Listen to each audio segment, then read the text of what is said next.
story about a farmer and his mule. And the farmer lived in this tiny village, and he owned this old mule, and, you know, it used to carry, like, grains and stuff for him. I got to take this off because it's clicking on me now. It didn't click all day. So, you know, he used to have this mule carry stuff. And so, you know, during one of the days that the mule was carrying grain and seed and stuff like that, the mule fell into a well. And, you know, you may be in a position where you feel like you're in a hole and you can't get out. Just like that old mule. And let me just tell you that while the mule was in that well, you know, the well was really, really deep, and he tried a whole bunch of times to really get out of that hole.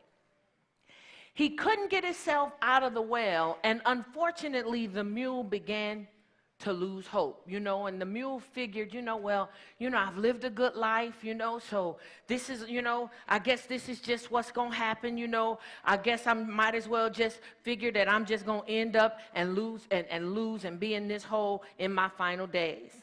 But in the middle of that, he was still kind of shrieking. You know how when we think that we've lost hope, but we still, you know, we still saying a little something, we still got a little something going on, because somehow, some way, we're just hoping that it may work out for us.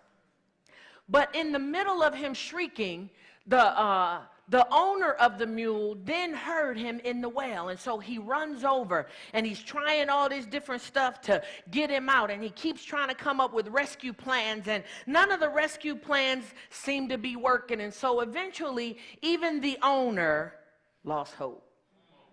And he decided that the old mule wasn't even worth the trouble saving. And so he asked some of the neighbors in the tiny village, can y'all come on and help me haul some dirt over here so that we can bury the mule in the well? So when the mule heard them talking about burying him, the mule really got hysterical.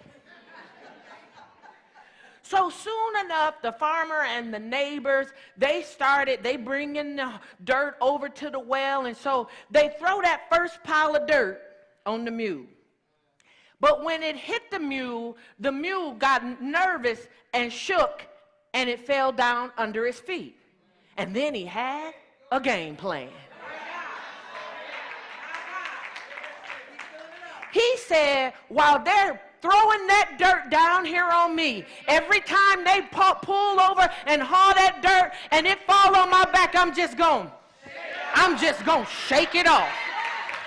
And as he began to shake it off, every time he shook it off, he stepped down on it, and it made him go up a little bit higher.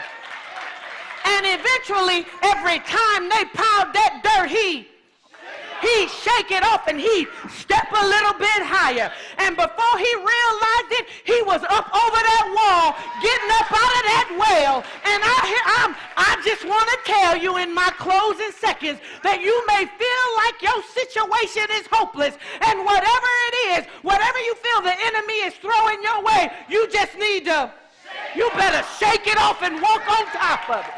The Word of God said that everything that comes against you, it's got to be under your feet. So when it seems like it's a hopeless situation, you look to the hills which comes your help. And when it seems like it's bad, you step up on it, and God's got a win for you. You will maximize. You will live the manifested life.